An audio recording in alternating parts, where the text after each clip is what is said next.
Hello everyone, so we are discussing NEET 2024 question paper inorganic part. In this first question is question number 56 of inorganic. In this we have to match list 1 with the list 2. तो basically ये actual में क्या है, ये आपका shapes and geometry वाला question है और इसकी शॉर्ट ट्रिक क्या होती है, इसे प्रोसीड कैसे करा जाता है इन क्वेश्चन को. फर्स्ट है आपका अमोनिया. NH3 का आपको शेप या फिर जो ज्योमेट्री है वो बतानी है. सो फर्स्टली हम यहाँ पर अमोनिया लेते हैं NH3. तो ऐसे क्वेश्चन को कैसे करोगे NH3 को, इसमें एक चीज़ होती है स्टेरिक नंबर आपको निकालना होता है. देखो स्टेरिक नंबर एक्चुअल में क्या होता है, कितने सिग्मा बॉन्ड्स है.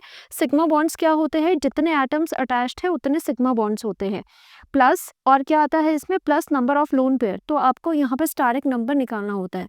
तो स्टेरिक नंबर निकालने के लिए यहाँ पर सिग्मा कितने हैं, सिग्मा आपके 3 है, क्योंकि यहाँ पर 3 आपके हाइड्रोजन्स लगे हुए हैं नाइट्रोजन सेंट्रल एटम के साथ. उसके बाद आते हैं आपके पास वैलेंस इलेक्ट्रॉन कितने हैं. Valence electron on the central metal, central atom जो कि आपका नाइट्रोजन है, नाइट्रोजन के पास कितने आपके वैलेंस इलेक्ट्रॉन होते हैं, 5 होते हैं. ये लर्न होना चाहिए आपको. वैलेंस इलेक्ट्रॉन कितने हैं यहाँ पर, इज इक्वल टू 5 है. तो अगर नाइट्रोजन के पास अगर आपके 5 वैलेंस इलेक्ट्रॉन है, उसमें से इसने 3 जो इलेक्ट्रॉन्स है वो यहाँ पर हाइड्रोजन के साथ बॉन्ड बनाने में यूज़ कर लिया है. तो बाकी आउट ऑफ 5 आपके पास कितने बचेंगे, 5 माइनस 3 डिवाइडेड बाय 2 करोगे फॉर द लोन पेयर, तो आपके पास कितना आ जाएगा, 2/2 is equal to 1 lone pair.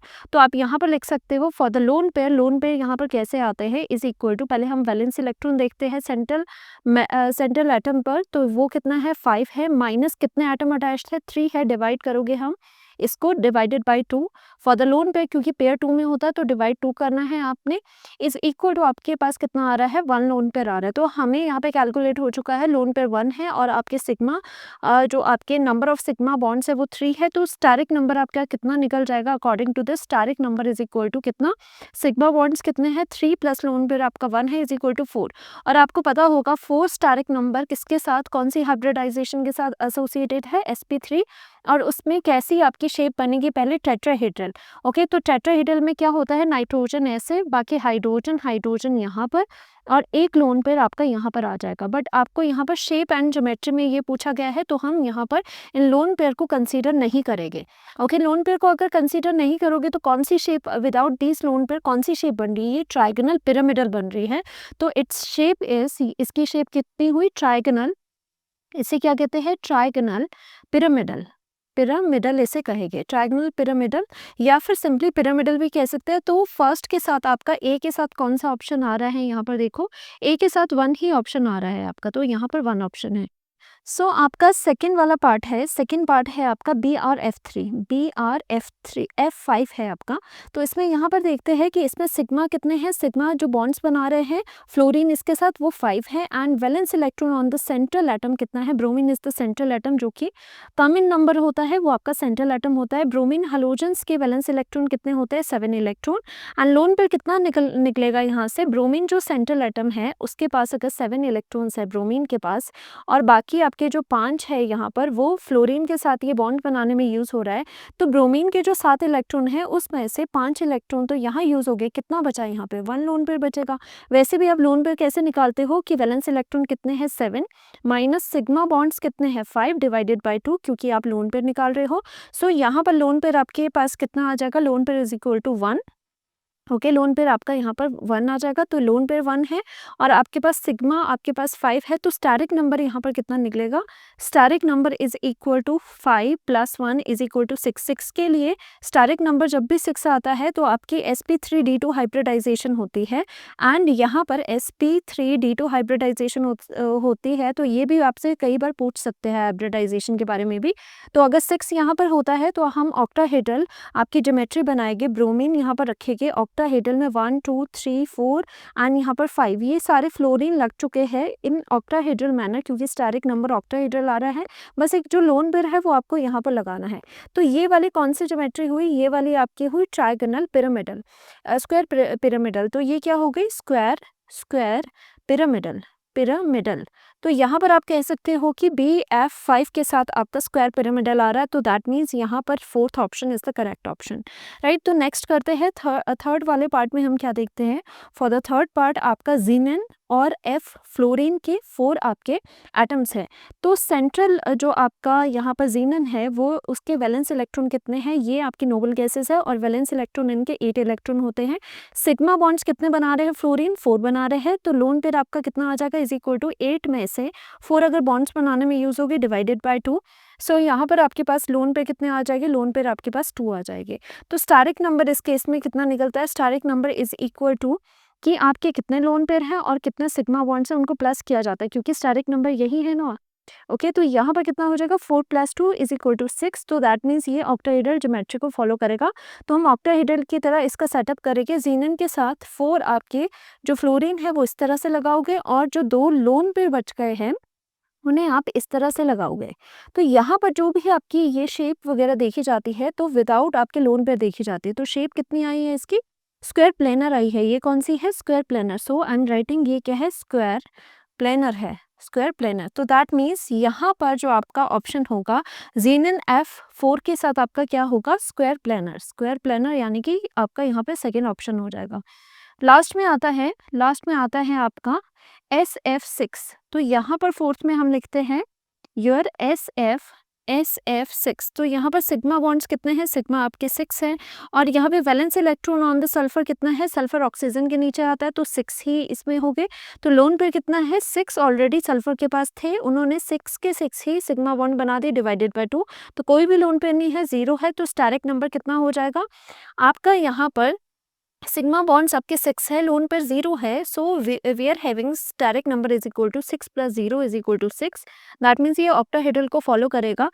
तो ऑक्टाहेड्रली आप इस तरह से इसको लगाओगे, फ्लोरीन फ्लोरीन सारा इधर को लगाओगे और लास्ट में देखोगे विदाउट लोन पेयर्स आपको देखना होता है कि यहाँ पर ये वाली कौन सी ज्योमेट्री में जा रहा है। This is going into the octahedral geometry. So last में हमारा यहाँ पे ऑक्टाहेड्रल, दैट मीन्स इसके साथ आएगा 3। तो यहाँ पर मैच करो, ये किसको मैच कर रहा है, ए के साथ 1 है, ए के साथ 1 है, ए के साथ आपका 1 है, यहीं से आपको आंसर पता चल जाएगा। फिर भी देख लो, डी के साथ 3 है, डी के साथ 3 है, सी के साथ 2 है आपका और ये वाला, that means third option is your correct option. So third option is your correct option. Question number 57 of your inorganic part, it says that the E0 value for the Mn3 positive to Mn2 positive couple is more positive. So यहाँ पर ये वाली जो चीज़ है, Mn3 positive से Mn2 positive जाने का E0 यहाँ पर क्या है, कौन सा है, SRP है या SOP है। तो आप कैसे देखोगे कि Mn3 पॉजिटिव यहाँ पर 2 पॉजिटिव में जा रहा है, यानी कि आपकी ऑक्सीडेशन स्टेट डिक्रीज हो रही है, तो इसका मतलब ये यहाँ पे रिडक्शन है। तो आप यहाँ पर SRP, ये वैल्यू आपको SRP गिवन है, ये E0 जो है वो SRP की बात कर रहा है, SRP वैल्यू की। दैट मीन्स इसकी SRP वैल्यू आपकी मोर पॉजिटिव है देन कौन से कपल से, क्रोमियम वाला कपल एंड ये आयरन वाला कपल। ड्यू टू ऐसा क्यों है, तो मेनली आपसे Mn का जो पेयर है उसके बारे में, उसके रिगार्डिंग आपसे पूछा गया है। तो हम मैंगनीज 3 पॉजिटिव की ऑक्सीडेशन स्टेट देखते हैं। फॉर दैट मैंगनीज जो है, मैंगनीज की आपका जो कॉन्फ़िगरेशन है वो क्या होता है, आर्गन में आपके 18 इलेक्ट्रॉन्स आ जाते हैं, देन आपका 4s2 आता है, देन आपका 3d5 आता है।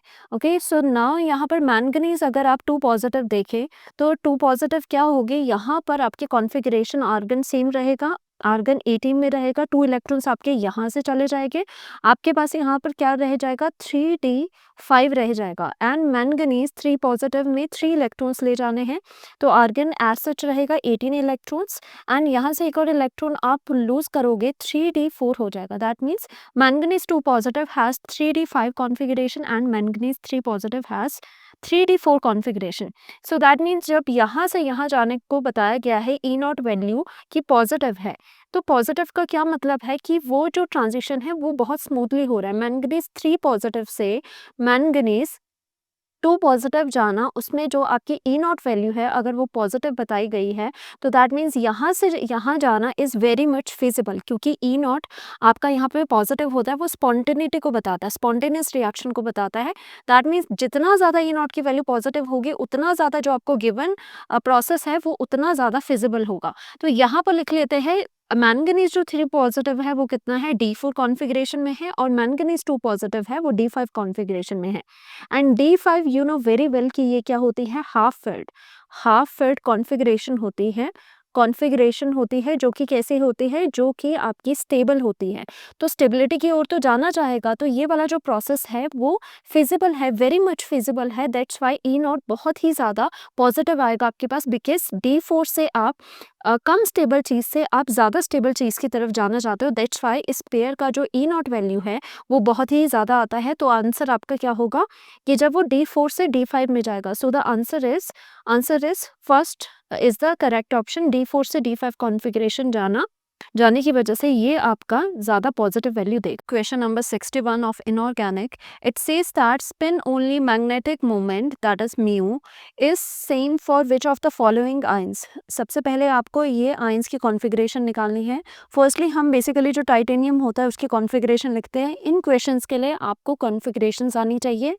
ये होते हैं 3D2 4s2 होते हैं, बट आपसे टाइटेनियम 3 पॉजिटिव पूछा गया है, तो टाइटेनियम 3 पॉजिटिव, 3 इलेक्ट्रॉन्स रिमूव हो गए, तो आपको क्या मिलेगा, 3 इलेक्ट्रॉन्स यहाँ से रिमूव करोगे, यू विल हैव 3D1। उसके बाद आता है आपका क्रोमियम क्या है, एक्सेप्शनल कॉन्फ़िगरेशन होती है, 3D5 एंड 4s1 होता है। एंड उसके बाद आपसे पूछा गया है क्रोमियम 2 पॉजिटिव, क्रोमियम में से 2 इलेक्ट्रॉन्स को रिमूव करोगे, 1 यहाँ से जाएगा, अनदर यहाँ से जाएगा, you will have 3D4। Okay, फिर आपका मैंगनीज आता है। मैंगनीज की कॉन्फ़िगरेशन है 3D5 4s2 एंड उसके बाद मैंगनीज जो है आपका वो कितना आएगा, 2 पॉजिटिव में कितना आ जाएगा, D5 आएगा।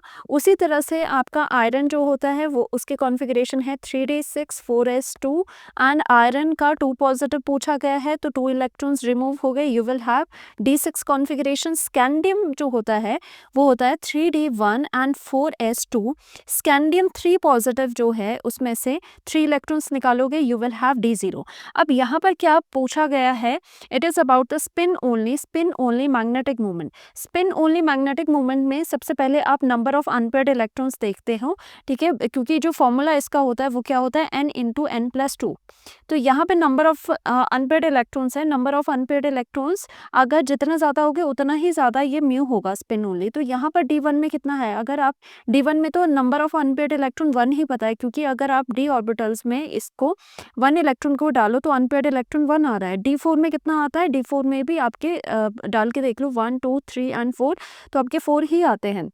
वैसे आपको देखना होता है D5 से नीचे जितने भी आपके ये यहाँ पर नंबर्स लिखे हैं वो रिप्रेजेंट करते हैं नंबर ऑफ अनपेयर्ड इलेक्ट्रॉन को। अगर जैसे D6 आ गया, 5 से ऊपर जो भी यहाँ पे लिखे गए हैं उसको 10 से माइनस कर दो, 10 - 6 इज इक्वल टू आपको 4 अनपेयर्ड इलेक्ट्रॉन्स आ जाएंगे। तो D5 में क्या है, नंबर ऑफ अनपेयर्ड इलेक्ट्रॉन 5 है, और यहाँ पर D6 में क्या हो जाएगा, 10 से माइनस करो, 10 - 6 नंबर ऑफ अनपेयर्ड इलेक्ट्रॉन 4 आएगा। अगर ऐसे नहीं करना तो आप यहाँ पर बना के भी देख सकते हो इसको, 1 2 3 4 5 ऑर्बिटल्स हो गए, यहाँ पर 1 2 3 4 5 इलेक्ट्रॉन्स हो गए, 6 यहाँ पर हो जाएगा। तो 1 2 3 4 नंबर ऑफ अनपेयर्ड इलेक्ट्रॉन कितने हैं, 4। यहाँ पर 0 होने की वजह से नंबर ऑफ अनपेयर्ड इलेक्ट्रॉन 0 है। तो यहाँ पर पूछा गया है कि किसके आपके spin only magnetic moment same है, तो जिसका number of unpaired electron same हो गए उसके म्यू की value spin only magnetic moment भी आपके सेम हो गए। तो ये क्या है, आयरन 2 पॉजिटिव का एंड आपका क्रोमियम 2 पॉजिटिव का। तो यहाँ पर कौन सा आंसर आपका करेक्ट होगा, we will have iron 2 positive and chromium 2 positive. तो बी एंड डी वाला आपका करेक्ट होगा। So that means option 3 is your correct option. This is question number 62.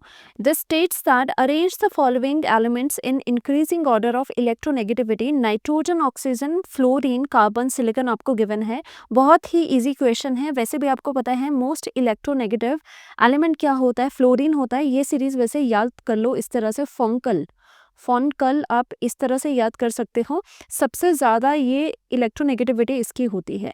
तो यहाँ पर हम देख सकते हैं among these fluorine, oxygen, nitrogen, तो बिल्कुल ऐसा है। तो हम यहाँ पर क्या करेंगे, फ्लोरीन सबसे आगे है, फिर ऑक्सीजन है, फिर उसके बाद नाइट्रोजन है। Among carbon and your silicon की थोड़ी सी आपकी इलेक्ट्रोनेगेटिविटी ज़्यादा होती है, आपकी कार्बन की ज़्यादा होती है, देन योर सिलिकॉन सबसे लास्ट में आ जाता है। टू बी वेरी प्रिसाइज, अगर इसकी इलेक्ट्रोनेगेटिविटी की वैल्यूज़ देखनी है हैं तो सबसे हाईएस्ट फ्लोरीन की होती है, 0.5 से ये कम होती रहती है। ऑक्सीजन एंड नाइट्रोजन में ये 3.0 आती है, कार्बन पे ये आपकी 2.5 है एंड सिलिकॉन की ये आपकी 1.8 आती है। So the correct option is your third option. Question number 64 of inorganic part. It says that given below are two statements. Statement 1 states that both this compound and this compound are octahedral but differ in their magnetic behavior. सबसे पहले इसको verify करते हैं। Firstly आपके पास क्या given है, cobalt coordination compound given है with cobalt NH3 है आपका लाइगेंड जो कि स्ट्रॉन्ग फील्ड लाइगेंड है एंड 3 पॉजिटिव। सो आपको यहाँ पर पता है NH3 आपका स्ट्रॉन्ग फील्ड लाइगेंड होता है, दैट मीन जो स्ट्रॉन्ग फील्ड लाइगेंड होता है वो आपके पेयरिंग करवाते हैं, राइट। वो क्या करवाते हैं, वो आपके पेयरिंग करवाते हैं और स्ट्रॉन्ग फील्ड लाइगेंड NH3 भी आपका स्ट्रॉन्ग फील्ड लाइगेंड में आता है। सो यहाँ पर सेंट्रल एटम जो है कोबाल्ट, उस पर कितना ऑक्सीडेशन स्टेट है, NH3 आपका न्यूट्रल है, तो अगर आपको ये x मानोगे तो ये कितना है, 0 है और is equal to +3, that means x की value cobalt is having +3 oxidation state. So यहाँ पर कोबाल्ट +3 क्या हो जाएगा, आपको पता है कोबाल्ट क्या होता है, कोबाल्ट इज 3d7 4s2। सो यहाँ पर 3 इलेक्ट्रॉन्स यहाँ से रिमूव करोगे, सो वी आर हैविंग 3d6। तो यहाँ पर आपका कोबाल्ट 3 पॉजिटिव d6 कॉन्फ़िगरेशन में है।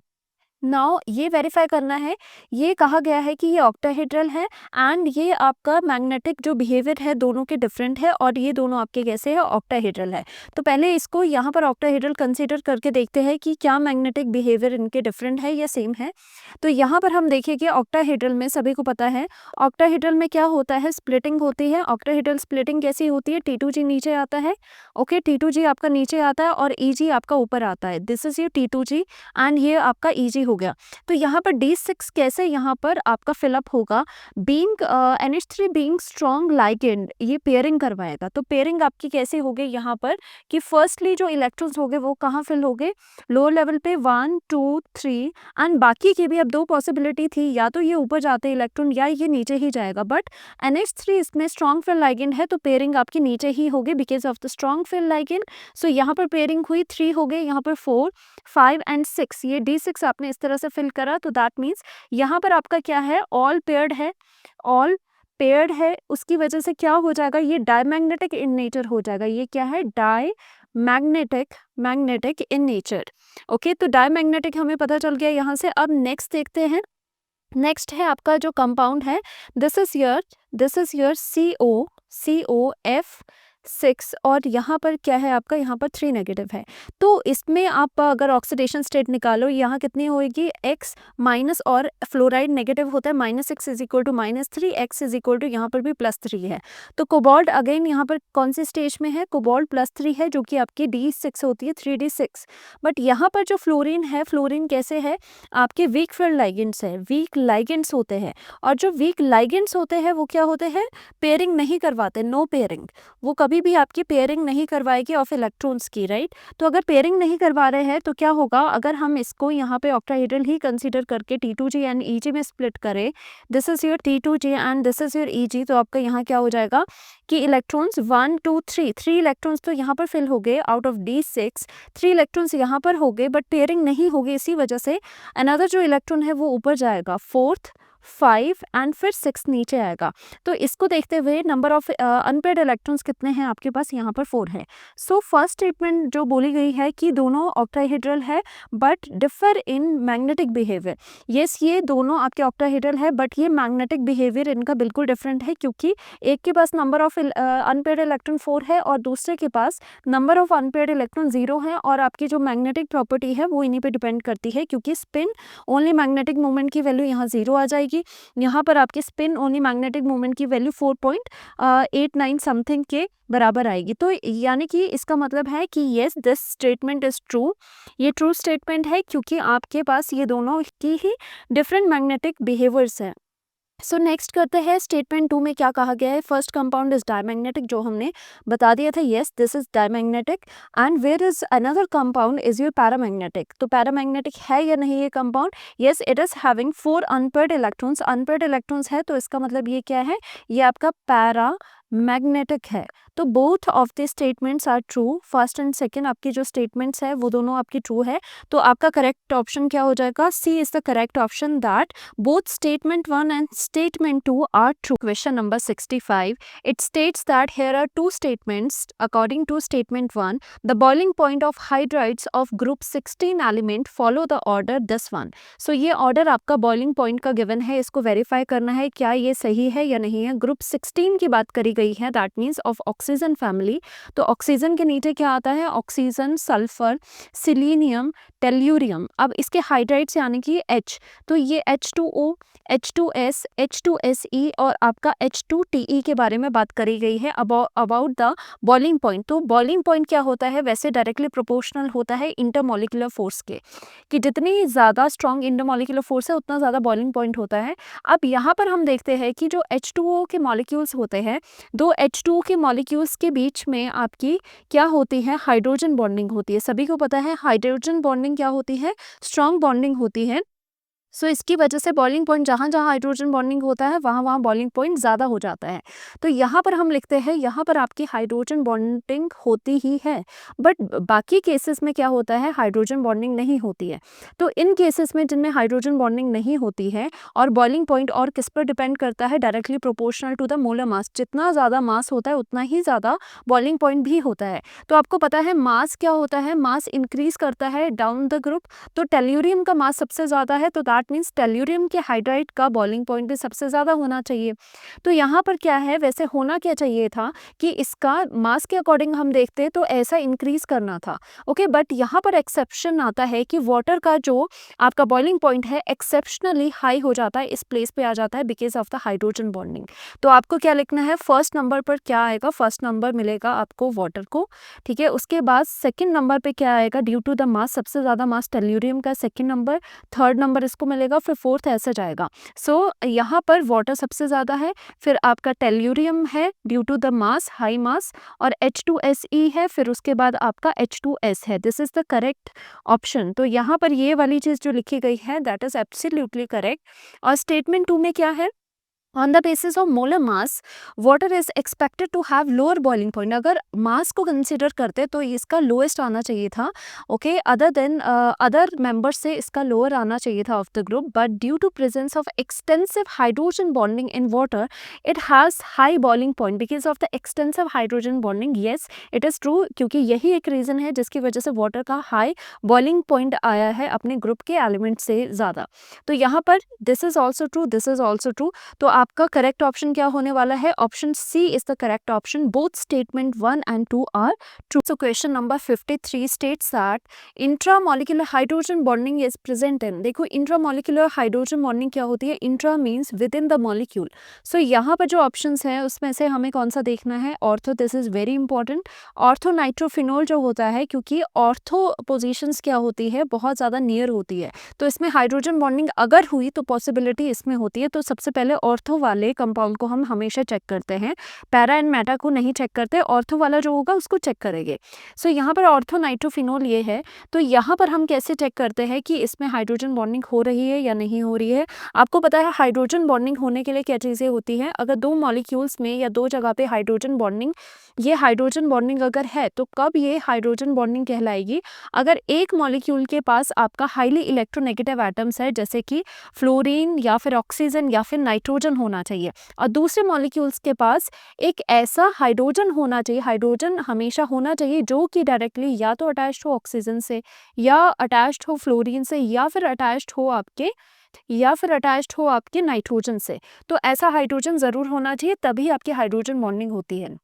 सो यहाँ पे नाइट्रो को अगर हम ओपन करके लिखें तो नाइट्रो में NO2 एंड यहाँ पर ये O नेगेटिव आएगा, और यहाँ पर आपका ONH आएगा। तो यहाँ पर ऑर्थो पोजीशन क्लोजेस्ट वन है, तो इसकी वजह से यहाँ पर एक साइड आपका O है जो कि हाईली इलेक्ट्रोनेगेटिव है, ओके, एंड दूसरी साइड आपका हाइड्रोजन ऐसा हाइड्रोजन है जो कि डायरेक्टली अटैच्ड है ऐसे एलिमेंट से जो कि आपका बहुत ही ज़्यादा इलेक्ट्रोनेगेटिविटी के होते हैं।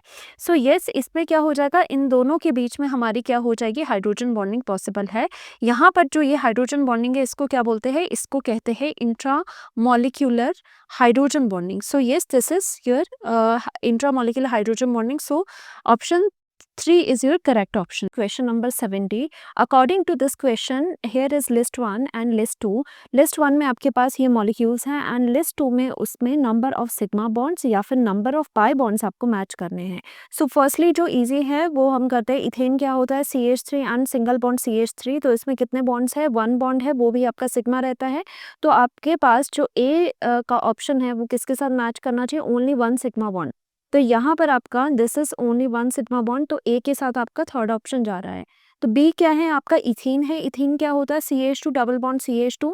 It has 1 sigma bond and another pi bond. तो यहाँ पर क्या होगा? 1 सिग्मा एंड 1 पाई कहाँ है आपका?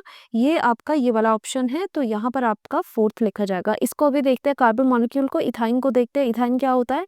C ट्रिपल बॉन्ड C होता है यहाँ पर, और it has 1 sigma bond and 2 pi bonds. 2 आपके पाई बॉन्ड्स है. तो ये क्या हो जाएगा? 1 sigma bond and 2 pi bonds. तो आपका डी का ऑप्शन क्या है? 1 इज करेक्ट. एंड सी का देखते हैं, जो आपके पास C2 मॉलिक्यूल है. It is in accordance with the MOT theory. MOT molecular orbital theory से आपने इसमें बताना है. तो 1 carbon has configuration you know very well, 1s2 2s2 and your 2p2. तो यहाँ पर इसी तरह के 2 मॉलिक्यूल्स अगर 2 आपके कार्बन हो गए तो ईच हैज 6 इलेक्ट्रॉन. तो C2 के पास कितने इलेक्ट्रॉन्स हो गए? आपके 12 इलेक्ट्रॉन्स हो गए. सो यहाँ पर इसको फिलअप करना है according to the MOT. MOT के अकॉर्डिंग सबसे पहले क्या आता है? सिग्मा 1s आता है, फिर उसके बाद सिग्मा 1s स्टार आता है, एंटी बॉन्डिंग ऑर्बिटल आता है, फिर सिग्मा 2s आता है, फिर सिग्मा स्टार उसका एंटी बॉन्डिंग 2s आता है. उसके बाद आपके पाई के मॉलिक्यूलर ऑर्बिटल चलते हैं 2px. देन इक्वालिटी में मतलब डीजनरेट होते हैं, पाई के ही 2py के ऑर्बिटल्स होते हैं. फिर उसके बाद आपका सिग्मा का 2pz चलता है. फिर उसके बाद आपका पाई स्टार के ये वाली चीज़ें इसी के पाई स्टार आ जाते हैं. बट यहाँ पर 12 इलेक्ट्रॉन्स है, तो यहाँ पर पहले 2 फिर 2 2 फिर यहाँ पर 2 फिर यहाँ पर 2, यहाँ तक 12 इलेक्ट्रॉन्स आपके फिल हो गए. तो बॉन्ड ऑर्डर कितना हो जाएगा? Bonding minus anti bonding. Bonding में कितने हैं? यहाँ पे 2 है, यहाँ पर 2 है, 2 एंड 2.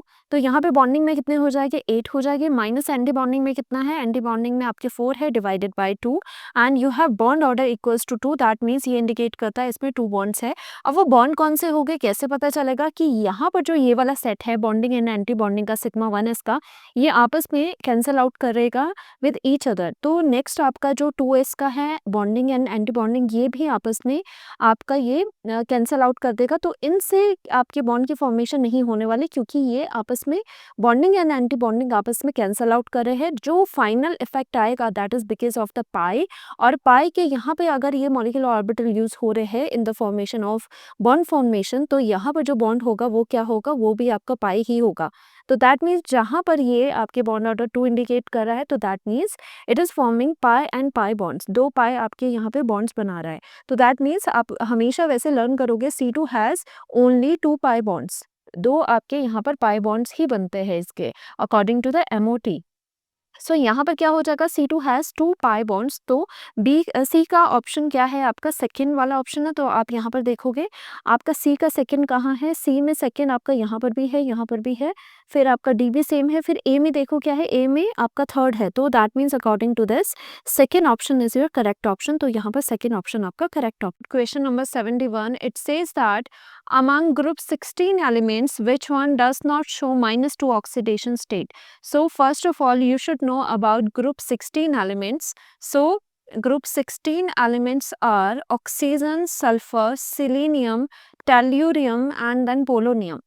ओके. सो यहाँ पर आपको ये पता होना चाहिए दैट ग्रुप 16 में अगर हम डाउनवर्ड्स जाते हैं तो उसमें आयनाइजेशन एनर्जी क्या होती है? आयनाइजेशन एनर्जी आपकी डिक्रीज होती है.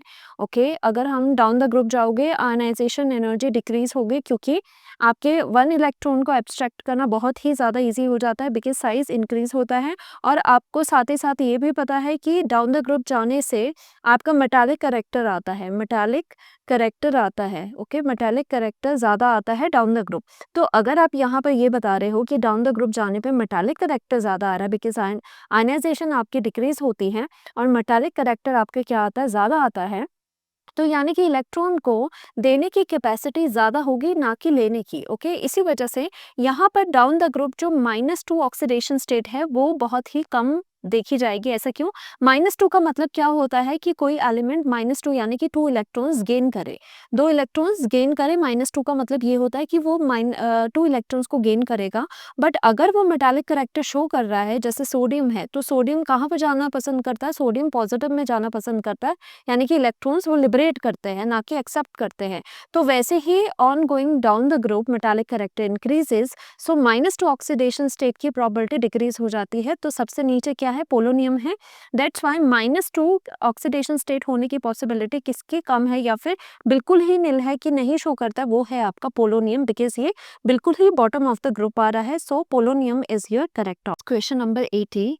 सो लिस्ट 1 इज कंटेनिंग कॉम्प्लेक्सेस जो कि कोऑर्डिनेशन कंपाउंड्स है। List 2 contains type of isomerism. तो आपको यहाँ पर इसे मैच करना है। फर्स्टली जो कोऑर्डिनेशन कंपाउंड है उसमें आपको यहाँ पर जो नाइट्रो गिवन है वो यहाँ पर किस तरह का नाइट्रो, किस तरह का आपका लाइगेंड है, वो एक आपका एम्बीडेंटेट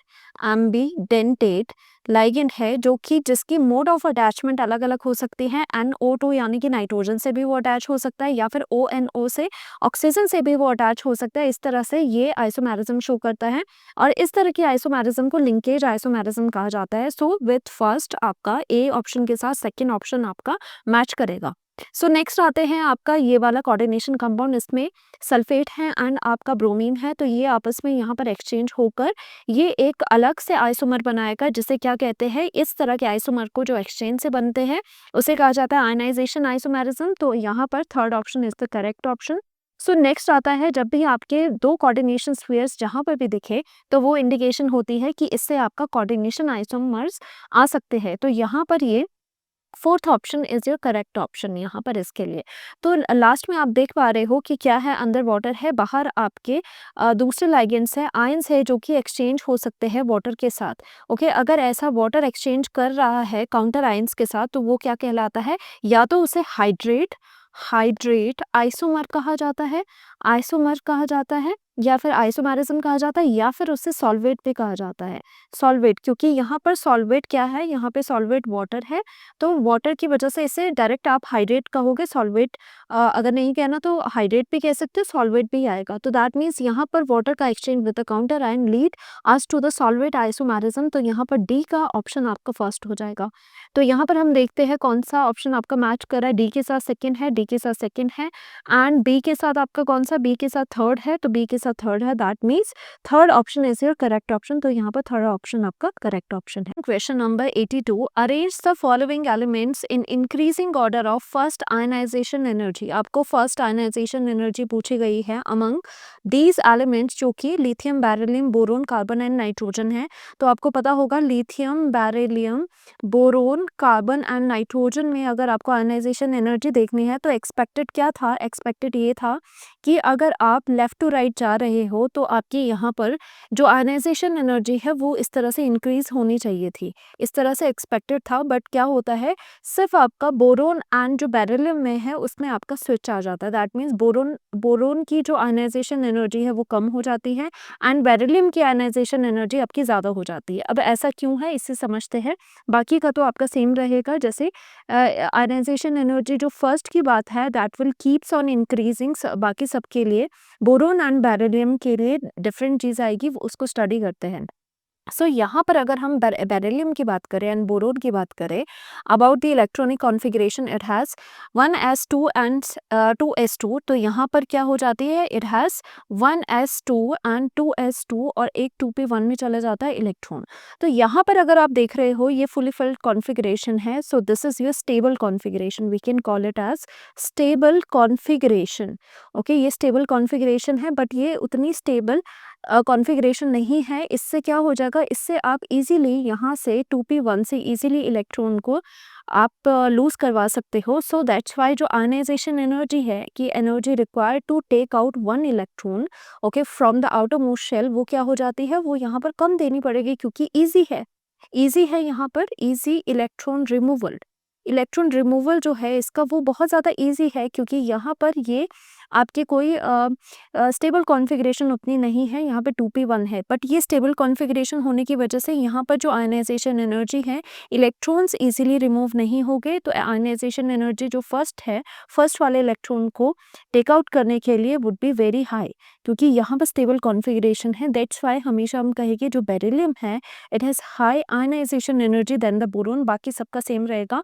सो लिथियम का क्या हुआ, लिथियम का सबसे कम हो गई और उसके बाद आना था आपका बेरिलियम, बट क्या आएगा, आपका बोरोन आएगा, देन आपका यहाँ पर बेरिलियम आएगा, देन उसके बाद कार्बन एंड नाइट्रोजन चलता ही रहेगा। ओके, तो यहाँ पर हम कह सकते हैं, यहाँ पर हमारा एक्सेप्शन था, तो देख लेते हैं ऑप्शन क्या है correct. Option fourth is your correct option, जिसमें बोरोन पहले है एंड बेरिलियम आपका बाद में है।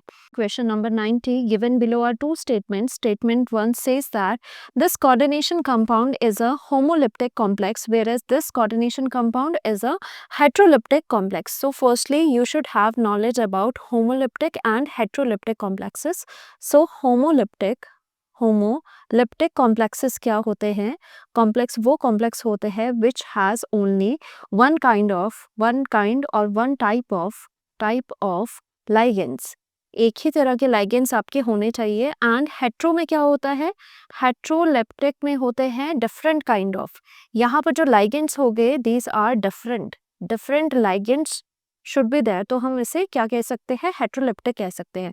सो अगर आप यहाँ देखें तो इसमें NH3 है, only one kind of ligand is there, so yes it is a homoleptic complex and in this आपके पास NH3 है and you also have Cl, तो यहाँ पर दो टाइप के डिफरेंट टाइप के आपके लाइगेंड्स है, तो yes this is your heteroleptic complex. तो first statement is true.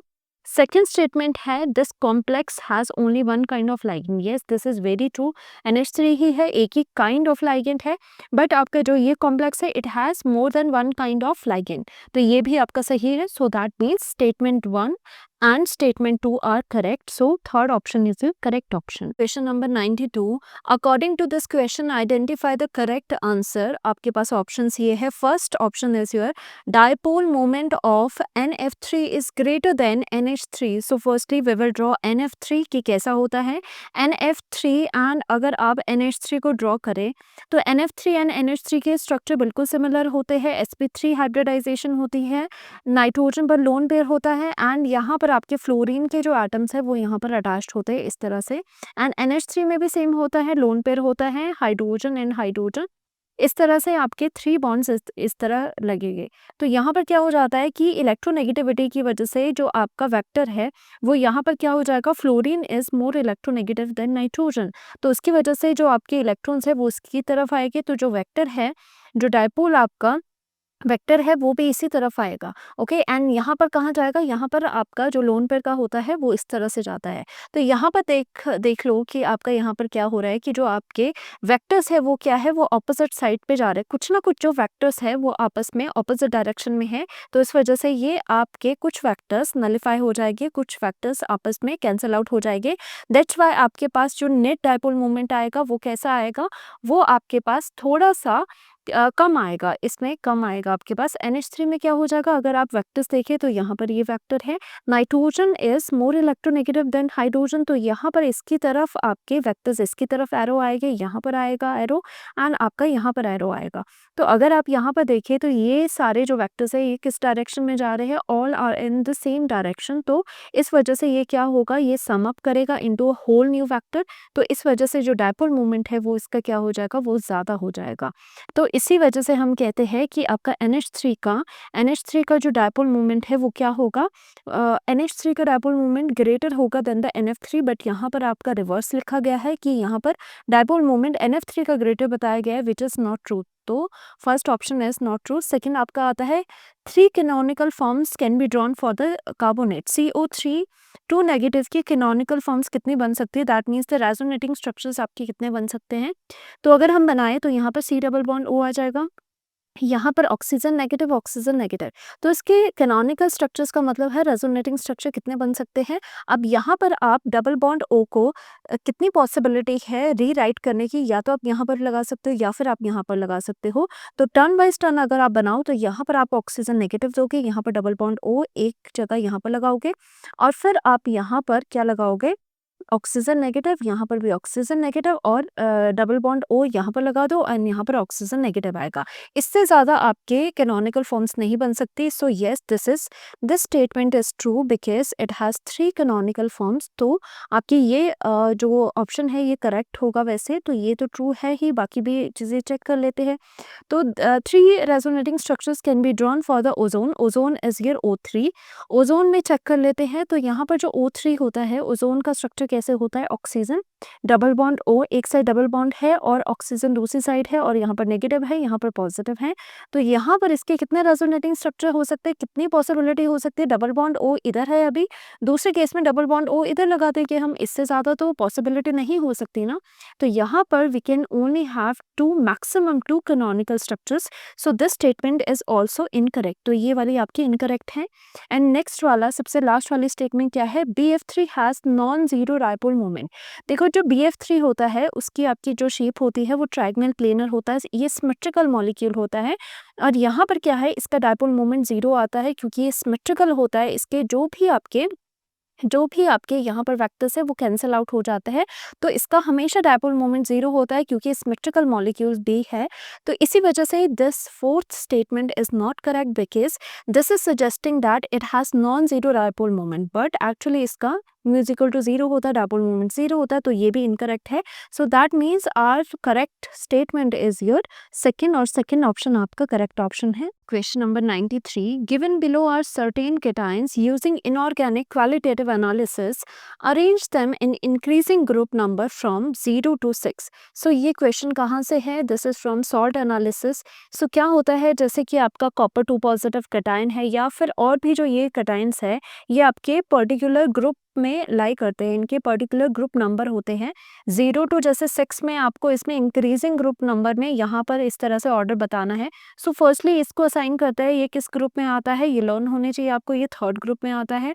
Copper आपका सेकंड ग्रुप में आता है, कॉपर आपका किसमें आता है, सेकंड ग्रुप में आता है। एंड जो बेरियम है आपका वो फिफ्थ में आता है, एंड जो कोबाल्ट है वो आपका फोर्थ में आता है, एंड लास्ट में जो मैग्नीशियम है वो आपका सिक्स ग्रुप में आता है। सो अकॉर्डिंग टू दिस आपको increasing order of group number लिखना है। दैट मीन्स जो सबसे ज़्यादा ग्रुप नंबर 6 ग्रुप नंबर है वो सबसे लास्ट में आएगा। तो यानी कि 6 ग्रुप नंबर किसका है, मैग्नीशियम का है।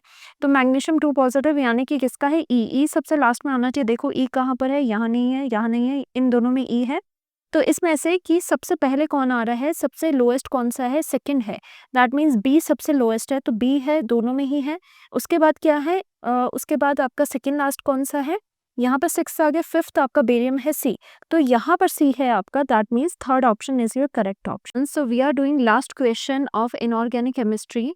This is question number 100. So the pair of lanthanides ions which are diamagnetic in nature are. So diamagnetic क्या होता है, which has all the paired electrons. paired electrons हो गए, पेयर्ड इलेक्ट्रॉन्स आपको देखने हैं। सो इस क्वेश्चन के लिए आपको electronic configuration of the D block element पता होनी चाहिए। सो यहाँ पर सबसे ज़्यादा जो पॉसिबिलिटी आपको लग रही है वो सीरियम 4 पॉजिटिव चेक कर लेते हैं।